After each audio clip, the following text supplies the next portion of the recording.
তো আজকে আমরা কথা বলবো হচ্ছে স্বামী বিবেকানন্দ স্কলারশিপ নিয়ে। অনেকেই মার্কশিটের মধ্যে দেখবে এসজিপিএ মেনশন করা আছে।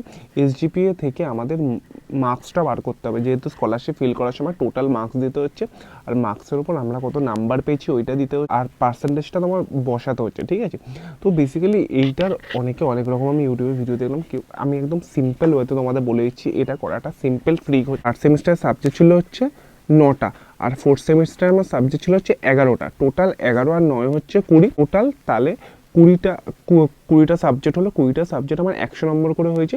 তো 20 ইন্টু এখানে 20 ইন্টু 100 2000, টোটাল আমার নাম্বার হলো হচ্ছে 2000। ঠিক, এসজিপিএ ছিল হচ্ছে যেটা তোমাদের মার্কশিটে সকলেরই মেনশন করা আছে, আমার এসজিপিএ ছিল হচ্ছে 9.32, আর ফোর্থ সেমিস্টার ছিল হচ্ছে 9.73। তো বেসিক্যালি এখান থেকে আমরা পার্সেন্টেজটা ক্যালকুলেশন করে নেবো। পার্সেন্টেজ ক্যালকুলেশন করার জন্য আমাদের কিছু করতে হবে না, আমরা সিম্পল গুগল ক্রোমে যাবো, একটা ক্যালকুলেটার সার্চ করবো। আমি এই ক্যালকুলেটার তোমাদের ডিসক্রিপশনে দিয়ে দেবো, তোমাদের যদি মনে হয় তোমরা এই ক্যালকুলেটারটা ইউজ করতে পারো। 9.73 এখানে বসাবে। আমি ধরো এখানে 9.73 বসালাম, ঠিক আছে। 9.73 89.80। তো এখানে তোমরা দেখতে পাচ্ছ আমি 89.80 বসিয়ে 9.32 ক্যালকুলেট করলাম, 85.7, আমি 85.7 বসিয়ে দিয়েছি। মার্কসটা আমরা কী করে বার করবো, এটাই হচ্ছে এখন আমাদের ক্যালকুলেশন। পার্সেন্টেজ আমার কত হচ্ছে, এটা পার্সেন্টেজ আমার হচ্ছে 85.7 ইন্টু, আর সাবজেক্ট কোটা হচ্ছে 9টা। এখানে তোমার বেসিক্যালি পার্সেন্টেজটার সাথে তোমার সাবজেক্ট নাম্বার ক্যালকুলেশন করলেই হয়ে যাবে, ঠিক আছে।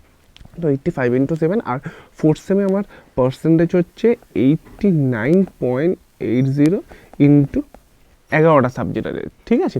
তো বেসিক্যালি আমি আমার ক্যালকুলেটারে গিয়ে আমার 85.7 into 9 equals to 5.7 into 9 equals to হচ্ছে 771.3। ফোর্থ সেমিস্টারে 89.80 ইন্টু 7, এখানে তোমার হচ্ছে 987.8।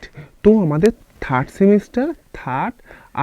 সেমিস্টার প্লাস ফোর্থ সেমিস্টার মিলিয়ে আমাদের টোটাল মার্কস হচ্ছে 98.78 প্লাস 7713।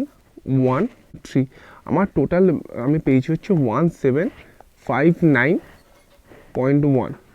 2000-এর মধ্যে আমি 2000-এর মধ্যে আমি টোটাল এই মার্কসটা তোমার পেয়েছি, ঠিক আছে। কিন্তু যখন তুমি স্কলারশিপের ইয়েটা ফিল করবে, তখন এই তোমার মার্কসের জায়গায় 0.1টা তুমি দিতে পারবে না, 17590 তোমায় বসাতে হবে। তো তুমি ভ্যালুটা সিম্পলি এইভাবে ইনপুট করে একদম সিম্পল ওয়েতে করতে পারো।